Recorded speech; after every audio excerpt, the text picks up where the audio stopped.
Қазіргі біздің заманымызда сондай әулиелер бар ма әлі? Жоқ па?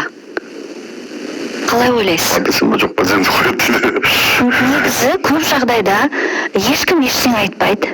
Бар екен да? Бір тылсым дүниелер бар, бірақ ешкім ештеңе айтпайды. Сосын неге десең, адамның оған ақылы жетпейді дейді, бүкіл халық білуге міндетті емес дейді. Бар екен да? Мен енді жолықтым деп айтсам болады, жолықпадым деп айтсам болады да, бірақ сол кісілер жолыққан кісілермен жолықтым да. Ол кісінің өзі де, бірақ соған жақын әулие ме де, бір әулие кісілер бар, иә, әулие кісі бар. Қазіргі заманда, иә? Бар. Есім енді есім тұрмай. Осы сіздің маңайыңызда жүр, ол әулие кісі. Жасы үлкен кісі, осы не деді, осы Алматыда, осы Алматы маңайында өзі тұрады. Халықтың бәрі таниды, баяғыда. Жүз айтпай қойын деп қойын да. Жаңа кісімен сөйлесіп қарасам, иә, ол мынандай ғой енді, мәшһүрліктер, мен зерттеп жүрген ғайыберен қырық шілден деп айтады да. Десі ғой да. Жаз кезінде әжебін естіп қой. Солар кімдер деп зерттеймін ғой. Бір әңгіме айтып берейін сізге. Ол заманнан заман өтіп бұрынғы кезден большевиктер келе бастайды ғой. Жаңа 20 жыл соны Қызылордаға келді дейді. Соны Қызылордадан бір үлкен бір әулиесі бар еді дейді. Соны анау қылышын жалаңдатып келді большевиктің бастығы. Артында жаңа кілең нелері бар, жаңа большевиктер бар. Қып-қызыл, қызыл большевик. Сонда кім жаңа әулие кісі иіліп сәлем берді дейді ғой. Айналасынан бүкіл Қызылордадан қалып, сол заманда біздің тілмен айтқанда шок болып қалды дейді жаңағындай. Сонымен енді анау большевик үлкен әулиесі солай иіліп сәлем беріп тұрғаннан кейін не дейді енді? Бізді мойындаймыз деген. Сендер мойындаймыз. Біздің бастық қабыл десе, қабылдаймыз. Әкеле берді нелеріңді. Мектептерін аша беріңдер, басқа деп. Сөйткеннен кейін анау ары қарай тиіскен жоқ, кетіп қалды дейді.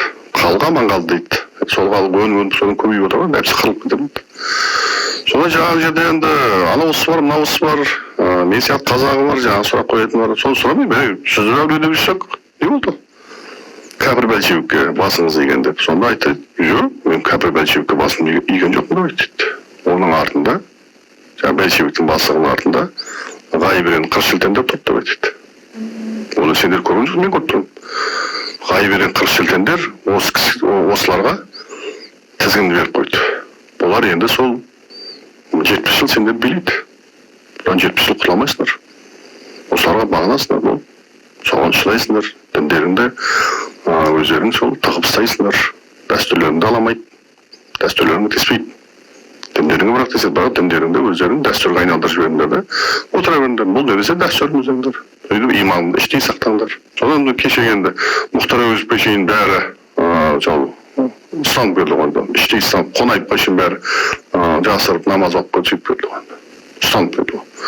Алаштың несі. Енді анау большевиктердің ұрпақтары олар енді большевик шықты енді олар енді. Бірақ алаштың нағыз азаматтардың бәрі өзін ұстанып келді ғой. Бүкіл қазақтың мәдениетін кеше алаш бүкіл мәдениетін оларға большевиктер жасатып алып бәрін қырып тастады. Алдынан жасай алмайтын еді ғой. Бірақ оның кейін ұрпақтары мынау жасырын алаштар, жаңа Мұхтар Әуезов бар, сол Абайды жазып, Құнанбайды жазды, өзгертсе де айтып жазды ғой. Мынау Шәкен Аймановтар шықты, ең соңғысы Қонаевтар болды мынау. Қонаев аталарымыз, Бауыржан Момышұлы аталарымыз, соны бәрін жасап кетті ғой. Соның бәрін осы заманға өтетін бәрін білді олар. Кәдімгідей білді олар. Мәшһүрліктің өзі айтқан жоқ. Білесіз ғой, 70 жыл қызыл билейді, одан кейін 30 жыл анау билейді, мынау билейді, одан кейін жаңағы қой бұсыны бостайды, заман келеді деп. Иншалла осы заман қазір өзгеріп отыр ғой қазір. Сонымен ғайыберен қырық шілтен деген бұл періштелер, иә? Жоқ, періштелер емес. Олар әулиелер ғой. Әулиелер. Сонымен әулиелер олар періште сияқты әулие болады да. Қысқаша айтқанда солардың батасымен елге көреді ғой. Сол енді мыналарға беріп қойды. Оның өзінің хикметі бар, оны тағы біз айтамыз. Алланың бір хикметі бар. Осылар билейді енді. Өздері осыған болмаса құрып бересіңдер дейді ғой. Сол заманда мәшһүр жүсіп сол ғайыбереннің біреу болады ғой, тірісі болады ғой. Тірісі болады дейсіз ба? Ғайыберен деген әулиелердің бір түрі ғой енді. Иә. Ол жағы жердің сол халыққа дұға етіп отыратын кісілер де бұлар да. Алла тағала олардың дұғасын қабылдады да. Сонда Көкілташ деген медреседе сол ғайыберендер дайындайтын медресе болған ғой. Баяғыда, иә? Қазақтың көп әулиелер сол жақтан шыққан ғой. Олардың ең үлкені Қожа Ахмет Яссауи бабамыз. Ол бүкіл жер бетінің әулиелерінің патшасы болған. Содан Хазірет Сұлтан деп атаймыз ғой. Әзірет Сұлтан деген содан қалған патша деген сөз да. Сол ең үлкені сол Қожа Ахмет Яссауи бабамыз өз заманның ғайберендердің бастығы болған, ол да патшасы болған да. Анау Мәшһүр Жүсіп те өз заманның ғайберен қырық шетендерінің үлкені болған бұл да. Тікелей жер бетінің емес, бірақ сол осы Қазақстанға қарайтын сондай кісі болған да. Сонда олар ауысып отыра ма сонда? Ауысып отырады. Оның барлық ауысулар рухани әлемде жасала ма сонда? Рухани әлемде жасалады. Қалай ойлайсыз, қазіргі біздің заманымыздікі кім? Мәшһүр Жүсіп? Мәшһүр Жүсіп, олар енді өмірде өтсе де, әлде де олар жаңағындай. Олар өмірде өтеді да, бірақ шейіттер сияқты болады. Шейіт болып кетті дейді ғой қазақта, сол сөзі содан алғанда. Құранда айтады, Алланың жолында шейіт болып кеткендерге өлді деп айтпаңдар, ол айтты олар. Сендер бірақ сезбейсіңдер оны деп айтады да. Мен белгілі бір басқа бір деңгейде олар өмір сүрді. Мәшһүр Жүсіп те соларға жатады. Сондай деңгейге шықты. Сондықтан олар арғы дүниеде болса да, бәрі бұл дүниемен батасы арқылы қатысы болады. Батаменен елге көреді, жаумен жерге көреді отқан сол да. Бірақ олардың бұл дүниеде өзінің кәдімгідей өмір сүріп отқан, осы сияқты, сіз сияқты өмір сүріп отқан, біз өмір сүріп отқан арасында өздерінің орын басып жүрген ғайберендер де болады да. Олар өздерінің ғайберен екенін біле ма? Біледі. Бірақ басқалар білмейді, иә? Басқалар білмейді. Оны бірақ сіз тани алмайсыз. Мысалы, бір рет қарауыл болып істейді. Осы сіз сияқты журналист болып жүреді. Танымайсың. Ал олар өздері біле ма сонда? Өздері біледі. Өздерінің несі бар, жаңағы школасы бар, жаңағы Мәшһүр Жүсіп сабақ алады, басқа қалады сондай да. Бекет ата да соған жатады, ғайберен Шопан ата жатады. Осы Алматыда Қонаевтың пірі болған Әлмерек баба соған жатады. Төле би атамыз соған жатады. Тағым жатады. Райымбек баба ол да соған ғайберен жатады. Әулиелер болады. Бірақ бұл әулиелер ерекше әулиелер болады да. Кесте сияқты әулиелер болады. Сіз жаңа айттыңыз да, қайтыс болған кісілерді айттыңыз. Қайтыс болмаған осы біздің санамызда да. Қайтыс болмаған бұл дүниеде, неде? Иә, біздің материалды осы әлемде. Иә. Материал әлемде ғайберендер болады да. Бар, иә, кәдімгі. Ол міндетті түрде болады, қияметке дейін бола береді. Ол Совет үкіметінің кезінде де болды. Мысалы, Совет үкіметінің кезінде болды. Мысалы, Түркістанда жаңағыдай Әбубәкір Қары деген кісі болды. Сол баққан. Жаңағыдай боқты сөз айтады дейді, өзін жауап жасайды солай, көрсетпейді. Сол заманда Совет кезінде болды сол. Сол заманда білді жұрт оны, большевиктер де білді. Соны айтамын. Біз неге білмейміз? Біз неге мынау адам әулие адам деп қазір айтпаймыз ғой ешкім. Неге біз білмейміз онда? Сізге айтайын ба? Оларды қойды бір әулие кісіні әкеліп көрсетсеңіз, ол әулие кісінің іс-әрекетін біздің мына жердегі жаңағыдай теріс түсініктегі мұсылмандар көрмес пе? Олар оны көріпкел деп санайды ғой. Балшы, көріпкел сондай ашаптайды ғой. Жынды ашаптайды ғой. Жаңа сіз айттыңыз ғой, Мәшһүр Жүсіпті өзім ұстазым етіп алдым деп. Мәшһүр Жүсіп қазіргі заманда болса, өмір сүрсе, ойлаңызшы, жаңағы сол айтып кеткен дүниелерін қазір айтса басқаша түрде. Біз оны қалай қабылдайтын едік? Дұрыс қабылдайсыз, олар өйткені. Жоқ, сіз айтқандай көріп кел деп қабылдайтын едік онда, иә? Көріп кел қабылдайсыз ба? Оны қабылдамайсыз ба? Түсіне алмайсыз ба? Түсіне алмаймыз, біз көріп кел деп айтатын едік, иә? Бірақ қазақтың ішінде жаңа айтты ғой адам. Ата-бабаларынан әлі соқпайды, ұстаным сіздің өзіңізде де сол ұстанымда сөзі. Сол қазақтың ұстанымдасы. Садақа арқылы ақшамыз азаймайды. Пайғамбар саллаллаху алейхи ва саллям садақа ризықты кемітпейді деген. Бәлкім сол ұстанымда сөзі. Сол қазақтың ұстанымдасы, аталардың әжелердің ұстанымдасы. Яғни сізде радикалдық жоқ та? Радикалдық. Қазақ халықта сізде. Әрбір қазақ халықта ол дұрыс ұстаным бар. Сондықтан ол кісілердің дұрыс қабылдайды деп ойлаймын өзімде. Дұрыс қабылдайды. Қазіргі кезде аталар, әжелер оларда, өйткені олар біледі. Олар түсінеді. Жоқ, ана қазіргі заманда бар ғой, мысалы, бір адамдар басқаша ой пікір айтса, оны қияли басқаша қылып жүреді. Сол жағынан сұрап отырмын да сіз. Қияли деп түсінбейтіндер көп қой, бірақ түсінетіндер де бар деймін да. Иә, түсінетіндер де бар. Түсінетіндер және көп бар екен. Сіздің айтқан сөзіңізді мен айтамын ғой да, мен ғалымдап отырмын, Мәшһүр Жүсіп айтамын десем, жаңағы ретіл келетіндер бар, жаңағы халық бар. Солар соны ана түннен байқаймын да, түсініп отырады да. Мен мынаны зорға түсініп жүрсем, бұлар қалай тез түсінеді десе, олар өзінің сол кішкентай кезінен атасынан, әжесінен бәрін алып қалған, түсініп қалған. Сондай түсініктегенде, біз оны дұрыс емес деп жүрсек, дұрыс екен ғой деп сөйтіп қалады да. Жаңа айттыңыз, ғайып ерендер қазіргі заманда да бар, ол біреу қарауыл болуы мүмкін, біреу журналист болуы мүмкін. А олардың миссиясы не сонда? Не үшін жүр олар? Олар тек қана сол қазіргі заман... Енді сіз еліңізді қалай көгердім деп ойлайсыз? Егемендік елдікті қалай алдым деп ойлайсыз? Ұпайын қалай алдым деп ойлайсыз? Қалай алдыңыз?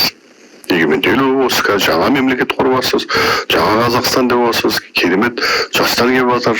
Аллаға шүкір, қазір қарасаңыз билік басына жаңадан көп нәрсе өзгеріп жатыр, қарасаңыз да жаңағыдай. Халықтың ішінде көп өзгеріс болып жатыр. Қазақтың өзінің мәдениетіне, салтына, дәстүріне қатты оралу қатты болып отыр.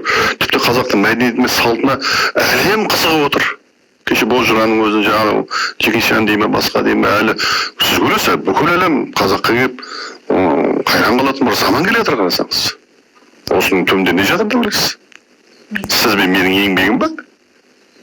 Жоқ, сол кісілердің еңбегі. Айберендердің еңбегі. Солардың батасы. Біздің де себебіміз бар әрине. Әйтеуір үйтесіз, сіздің еңбегіңіз бар. Бірақ солардың батасы. Көзі тірі Айберендерді айтасыз ба, жоқ әлде о дүниеде? Екеуінде де айтасыз. Екеуінде де айтасыз ба? Олар бөлінбей ма сонда? Арын өс, берін өстен көп болар ма? Бірақ берінедегілерге, берінедегі сөзі көп маңызды болады да. Мұхитдин аға? Аналар, ана кісілер өмірде өткен, олар бір кеңесші сияқты болады. Бергі дүниедегілер сонда ол? Сөйте тұра, олардың сөздері өтімді болады. Я бергі дүниедегілер сонда, егер ол қарауыл болса, күзетші болса, ол жаңа өзінің әулиелік функциясын қалай атқарады деген соң миыма сыймай тұр да кішкене. Менің енді, ол менің 7 жылдағы зерттеуімді сіз жетмейді түсіне салынды болса. Осы сіздің... Тек қана осы информацияны әзірге алыңыз. Сосын уақытта төлейді. Қарашаңырақ деген роман кітап жаздым. Сол Айберен туралы. Соны оқысаңыз, соны 2 рет оқысаңыз, 1 рет оқымыз, 2 рет оқысаңыз, түсінесіз. Түсінем ба? Ол кітапты Каспийден алуға бола ма? Бірақ 2 рет оқырсыз. Бірінші оқын түсінесіз. Өйткені Мәскеудің әңгімелері бар, өзінің сөздері бар. Өзінің сөздері бар. Керемет. Соңғы кезде осы біз бұрын білмеген, естімеген осындай рухани әлемнің бір басқа есіктері ашылып жатқан сияқты да, Мұхитдин? Сол Мәскеуді айтады ғой. Бір күн дейді, бір ерлі-зайыпты үйінде ұрсып жатыр екен дейді жаңағыдай. Сонда патша жарлық беріп кетті. Бір жұмбағым бар. Түс көрген ба есінде жоқ онда. Соны кім шешіп берсе, соған жаңағыдай ат басындай алтын беремін деп. Сөйтіп жаңағы көшеде анау нөкерлері далада айқайлап жүрсе, кім шешеді, мұны кім біледі деп жүрсе, ана әйел екі ұрысып қалған ғой енді. Әйел далаға шығып алып, күйеуін ұстап береді ғой. Ашумен да. Мен күйеуім біледі оны дейді. Күйеуін ашуланып тұрған. Күйеуін ұстап кетеді ғой. Күйеуі бақырады, мен ондай нәрсені қақпаймын, мен әйшін жүрген адаммын десе, әйелің айтып тұр ғой дейді, патшаны алдап тұрады ғой. Сен әйелің айтып отыр, сен жасырып отырсың ғой сен. Содан амал жоқ. Әйелім енді мақұл дейді енді. Бірақ маған бір 3 күн рұқсат беріңіз, бұның жауабын айтайын деп. Вот деп жіберді жаңағыдай. Содан бет алды, әйеліне де қарамайды, басқа қашады ғой, елден қашады. Елден қашып, ай далаға кетіп бара жатса дейді. Құтылдым ау дегенде қараса бір алдынан жылан шығады. Содан жаңағы жыланға тіл бітіп сөйлейді. Ай, сенің жұмағының жауабын мен беремін, білемін дейді. Бірақ саған барғаннан кейін саған ат басындай алтын береді. Бір дорба алтын береді қызға. Соның жартысын маған бересің дейді. Ойбай, бәрін ала ғой. Мен жаным аман қалса болды. Сол жұмақты шешін алып патшаға барып айтса, патшаға дұрыс екен деп мәз болып алтын береді ғой. Соны ойланады, не аламын айдаладақ, жыланға бергенше өзім алмаймын деп алтын бәрін өзі алып барып байып жағдай жақсы өмір сүреді ғой. Сол біраз уақыттан кейін жаңағы патша тағы да сондай бір түс көре ма, сондай бір жағдай болып, осыны жұмбағын шешу тұрған шақырып енді айт десе, анау 3 күн уақыт беріп тағы қашып береді. Қашып бара жатса жылан алдынан шығып, ойбай жылан, осы жол енді анық беремін енді. У нас у казахов есть такое жалко. На себя потратить жалко. Но когда мы в гости идем, или когда мы для детей что-то покупаем, да нет, это же надо. Жылан алдынан шығып, ойбай жылан, осы жол енді анық беремін енді. Сен осыдан құтқаршы дегеннен кейін, болды деп күтемін дейді. Тағы да алып баса алып, тағы да анау біздің тілмен айтқанда контейнер жап машина жайына кетеді. Соны үшіншісінде тағы да жағдай болып, тағы да жауап беремін, тағы бір жол енді анық қашып баратса жылан шығып. Жылан айтады ғой, жылан айналайын, енді осы жол саған беремін, менің дүнием өзім жетеді. Десе, сенің дүниең жетпейді. Жетпейтін еді, бірақ енді жетеді. Неге дейді ғой? Өйткені сен алдында 2 рет маған келген уақытында аспаннан бақашаян жауып тұрғандығын. Қоғам, ел бұзылған заман болатындығын. Ал қазір аспаннан қой жауып отыр. Қозы, қой, қозы, сол сияқты берекелі нәрселер жауып отыр аспаннан. Енді бұл халық өзгереді. Сол халықтың бір ретінде сен де өзгересің. Сен де жақсы адам боласың, сөзінде тұратын боласың. Сондықтан сөзінде тұрып, мейірімді болып, сопы болып, менің алдыма келіп айналайын жылан деп басын сеуіп, сен дүниеңді бересің дейді. Сонда кім айтады мәшһүр. Сол айтқандай, ол заман өзгермей, ол қоғамның өзгеруі қиын. Мына заманда қазір сол большевиктердің келіп жатқан заманы ғой енді. Мына заманда да қазір сол бақашаяның жауып тұрған заманы ғой деп айтқан екен да. Ал басқа бір сөзінде қой үстіне босқадай жұмыртқалы заман болады деп кейінгі осы замандарға ишарат етіп кеткенде.